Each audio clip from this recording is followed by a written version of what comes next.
Pessoal, então agora, né, na nossa segunda parte, vamos adentrar nos tópicos que a apostila oferece. Sustentabilidade e economia. Então, primeiro, pessoal, como eu já falei para vocês, o que é a sustentabilidade? Ela é uma característica de um sistema de se manter funcionando por um tempo indeterminado. Em outras palavras também, pessoal, todos os processos que podem se renovar continuamente, vão se renovando, eles são sustentáveis. Por exemplo, com relação à sociedade, sustentabilidade significa que é preciso satisfazer as necessidades das gerações atuais sem comprometer as gerações futuras. Também, teorias mais atuais afirmam que para uma atividade ou processo, para que ele seja de fato sustentável, é preciso cuidar de 3 aspectos. Nós precisamos cuidar do aspecto econômico, do aspecto ambiental e do aspecto social. Na primeira parte eu falei tudo em relação ambiental, né, de forma ambiental. Mas a atividade sustentável, para que ela realmente seja sustentável, esses 3 aspectos, eles precisam ser cuidados. O aspecto econômico, o aspecto ambiental e o aspecto social, viu? Então, dentro da sustentabilidade e economia, para que uma atividade ela permaneça funcionando por muito tempo, pessoal, é preciso que ela não dê prejuízo financeiro e nem exija mais recursos do que possa prover a ela. Um exemplo de atividade sem sustentabilidade econômica foi esse programa que aconteceu, esse aí do álcool, que eu tô falando aí sobre, estamos na era do álcool. Então, esse programa aí, ele não foi, de fato, uma atividade sustentável econômica. Não teve. O que esse programa fazia, pessoal? Ele incentivava a produção de etanol, que é o combustível, né, de cana-de-açúcar, e o desenvolvimento de tecnologias de veículos à base desse etanol.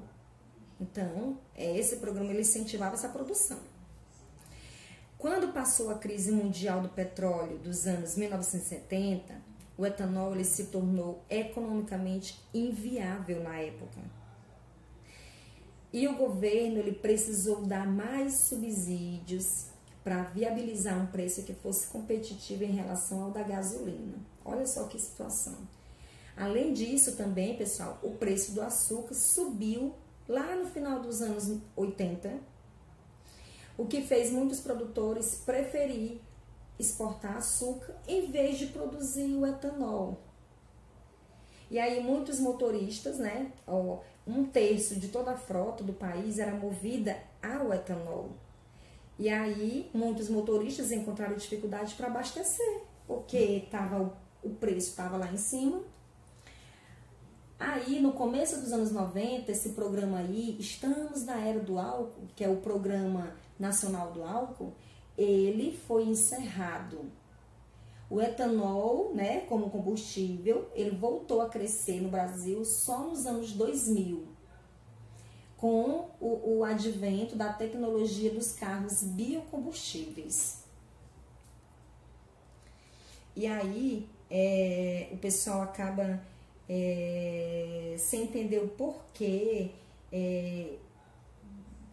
da sustentabilidade estar ligada à economia. Ela está ligada sim à economia, justamente por conta de toda essa situação que a gente vê. A gente viu aí o programa do álcool, né? Mas que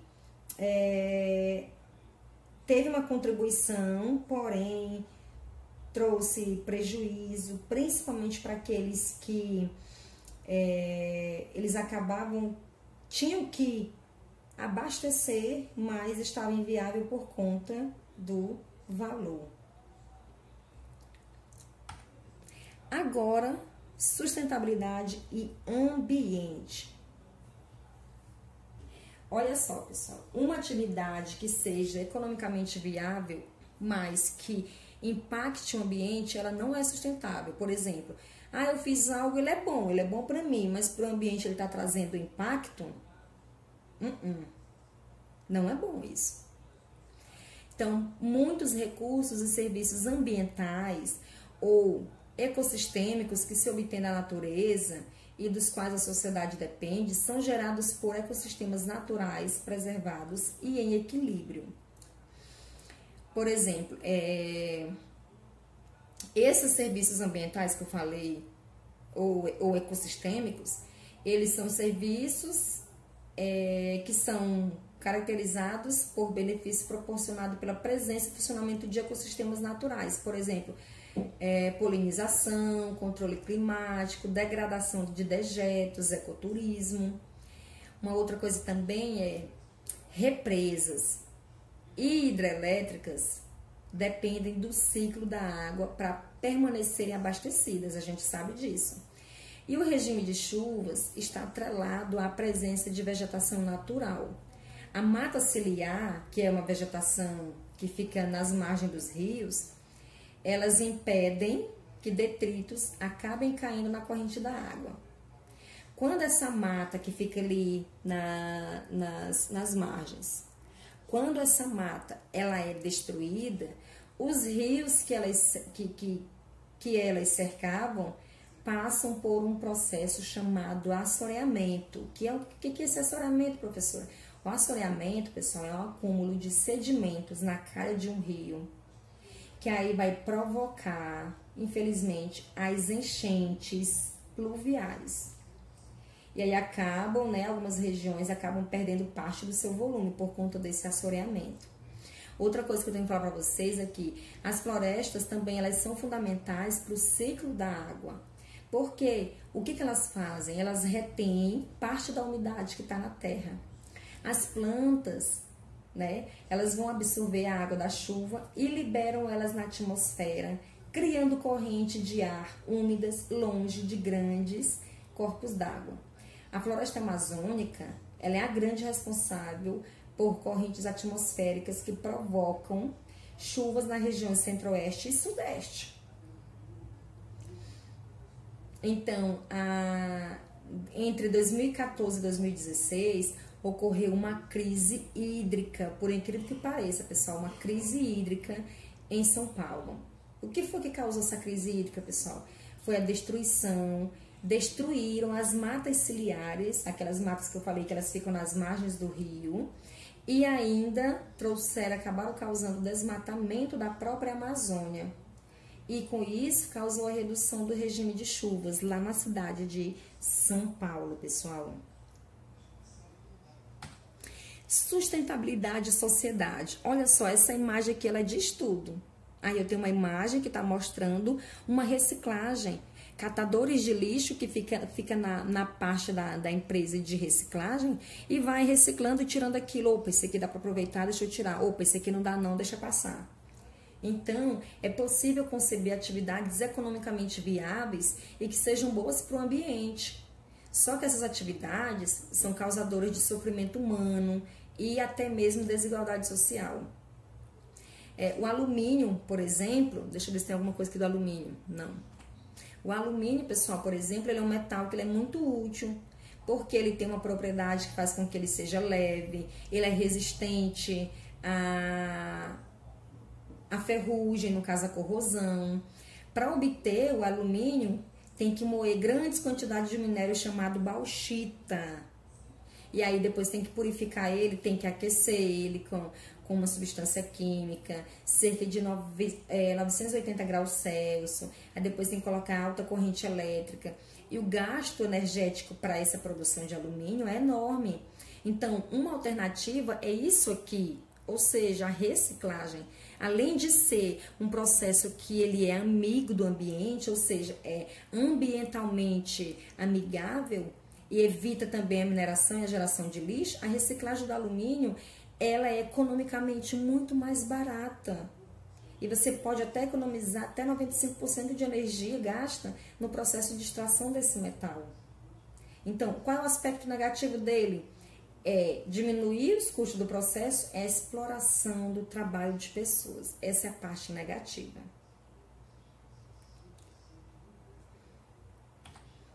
E aí, otimizando o uso de energia elétrica. Pessoal, uma coisa séria. Ainda que muita energia seja gasta por outros setores da sociedade, cada pessoa pode realizar ações simples para diminuir o consumo de energias e impactos associados a ele. As luzes artificiais, né? O que acontece? Elas costumam ser mais necessárias à noite. Por isso que o recomendável é a gente comprar lâmpadas econômicas, lâmpada LED ou lâmpada fluorescente. Existe uma lâmpada chamada lâmpada incandescente. Eu acredito que ela nem existe mais assim para vender nos comércios. Por quê? Pode até ter algumas luminárias e tal. Porque a lâmpada incandescente é uma lâmpada que consome grande quantidade de energia. E sem falar também, pessoal, em vez de você usar de dia, você ficar ligando as lâmpadas, o melhor, o correto, é que você abra as janelas, aproveite a luz solar. Então, de dia, a iluminação natural do sol, ela tem uma vantagem. Primeiro, ela não vai gastar eletricidade. E é claro que cômodos, né, sem ninguém, não tem ninguém, não precisa ficar a luz acesa. E aí é onde você precisa economizar. Então, sempre que você se deslocar, você sair de um ambiente da sua casa, eu estou na cozinha, vou pro quarto, desligue tudo. Porque assim você vai economizar energia. Então, é necessário que você desligue as luzes e desligue todos os aparelhos. Na maior parte do Brasil, pessoal, as temperaturas elas são consideradas quentes, né? E no verão, o que o pessoal faz? Vai atrás de ar-condicionado, de ventilador. E aí, esse ar-condicionado, esse ventilador, ele acaba aumentando, viu? Uma outra coisa também, se não for possível utilizar a janela, que é a ventilação natural, né? De portas ou então de janela, quando você for usar o ar-condicionado, é preciso que você feche as portas, feche as janelas. Tem gente que liga o ar-condicionado e deixa tudo aberto. Um dia que vai ter economia, não vai. Porque, pessoal, se você fechar as janelas, fechar todas as saídas de ar que tiver nesse local que está o ar-condicionado, o ar, né, o ar mais frio, ele vai se misturar com o ar mais quente do ambiente. E aí o esfriamento do cômodo ele vai ser menos eficiente. Por isso que é preciso você fechar. Se você não fechar, não vai ter tanta economia. Então, evite também você ficar abrindo, ó, a imagem está mostrando a geladeira aberta. Evite você ficar abrindo a geladeira constantemente. E quando você for abrir, o ar frio desse aparelho ele vai se misturar com o ar quente que está fora. E aí eles vão demorar a gelar algo que está na sua geladeira. Esses eletrodomésticos, pessoal, eles têm um instrumento neles que é chamado termostato. Esse termostato, pessoal, vai medir a temperatura de dentro deles e vai regular o resfriamento que o termostato faz. Então, se a geladeira se aquece, o termostato vai tornar mais ativo, o que vai levar, né, para um consumo maior de energia. Outra medida também é deixar a geladeira distante de fonte de calor. Então, você não pode deixar sua geladeira perto de fogões, perto de janela iluminada, né? Para que senão vai aquecer ela, e se aquecer ela vai demorar a gelar o produto lá dentro. E se demorar a gelar, o termostato vai ter que atuar mais e mais. E quanto ele mais atua, mais gasto de energia vai ter. E aí, se na casa de vocês tiver também chuveiro elétrico, pessoal, procure tomar banhos curto. Se você não quer usar aquele chuveiro comum, e se na nossa casa tem um chuveiro elétrico, use ele de forma curta, porque eles consomem muita energia. E quando é dia de verão, você não tem que tomar banho muito quente. Deixar o chuveiro elétrico na configuração mais fria ou desligado é a melhor forma de você economizar energia, pessoal. Uma outra coisa também é, por exemplo, tem máquina de lavar que geram calor durante o funcionamento. Uma outra coisa também é quando você deixa a sua televisão ligada, tem aquele luzinha vermelha. O correto é que você desligue ela da tomada, porque quando a televisão está com aquela luzinha vermelha, é como se ela estivesse ligada. Então, ela tá consumindo energia. O certo é, você só não pode tirar da tomada a geladeira, desligar a geladeira. O restante, o que for necessário, você faça. Agora, né, economia além da eletricidade. O que é mais econômico, pessoal? É andar de carro? É andar de ônibus ou de bicicleta? Uma pessoa que dirige sozinha um carro não gasta energia para apenas deslocar o próprio peso, mas também todo o peso do carro. Por outro lado, o transporte coletivo quase sempre aproveita mais a sua energia ao transportar várias pessoas ao mesmo tempo, além de ocuparem menos espaço por passageiro nas vias. As bicicletas, elas têm vantagem de não emitir poluentes, elas não emitem poluentes, né? Além de fazer bem à saúde por meio da atividade física que vai proporcionar para nós. Então é preciso que a gente venha respeitar as regras de trânsito, usar proteção e sinalização, até mesmo para a bike tem a sinalização também.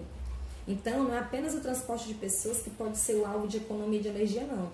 Quando você adquire um produto, ele é transportado do seu local de produção até a pessoa que comprou. E aí, o que acontece? Aí você vai consumir energia, principalmente de combustíveis fósseis. Então, é necessário que você faça, olha aí, que você faça reciclagem do alumínio. Tem gente que pega essas latas aqui e vai vender. Isso é importantíssimo. Outra coisa também que é necessário que a gente sempre faça é também vamos valorizar o nosso produtor que está aqui perto da nossa casa. Às vezes a pessoa quer comprar um alimento lá distante, você vai gastar combustível se você for de carro ou de moto. E aí, às vezes você, eu vou a pé. Por um lado vai ser bom porque você vai se exercitar, mas por outro, se for distante, você vai gastar tempo. Então é por isso que tem que ter o máximo de economia, pessoal. E aí, né, assim, uma outra coisa que eu não posso deixar também de falar é que, por exemplo, o certo é que a gente venha realmente optar por alimentos da safra, da estação. Por exemplo, morango no inverno e abacaxi no verão. Também reduz o custo de energia, né, em relação ao transporte. Então, uma coisa que eu falei sobre a reciclagem do alumínio é que ele tem um custo energético, né, e um impacto ambiental bem pequeno em relação à obtenção da natureza. Outros resíduos também economizam energia a serem reciclados, que é o aço, o vidro, o papel. Também tem, além de economizar energia, a reciclagem ela evita a geração de lixo e a poluição, que foi que eu falei. E se o consumo aumentar de maneira desordenada, isso sempre for sinônimo de melhoria e qualidade de vida. É uma outra coisa que muitas ações, pessoal, podem ser tomadas para evitar o desperdício e os impactos socioambientais. E aí, se a gente evitar, se a gente trazer melhoria, é lógico que a gente vai alcançar uma sociedade sustentável, uma sociedade econômica. A mais importante e muitas vezes a mais difícil é a redução do consumo.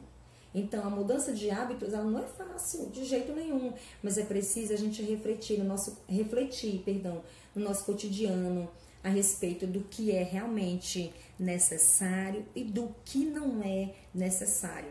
Viu, pessoal? Então, nós finalizamos aqui a nossa aula e eu tenho uma atividade aqui para vocês, que aí vocês vão me entregar vão me entregar, como hoje é 27, vocês têm até sábado, né, que é dia 2 de maio, para me entregar, viu? Então, vocês têm muitos dias. E que atividade é essa, ó? Primeira questão, vocês irão escrever no caderno lá de ciências, com a letra de vocês, não quero nada digitado, é vocês escrevendo 10 ações para economizar energia na sua casa. Ó, um exemplo, Eliane, eu desligo a tomada das televisões, não deixo ligada diretamente com aquela luzinha acesa, não deixo, então desligo todas para economizar energia, mesmo que seja pouco, você não vai, o consumo vai ser pouco, o gasto vai ser pouco, mas de grão em grão a galinha enche o papo, como diz um ditado popular. Então, aos poucos a gente consegue economizar. Então, essa aqui que eu já falei, você já não coloque aí. Então, você vai escrever 10 ações para economizar energia na sua casa. Muita coisa dá pra gente economizar em casa.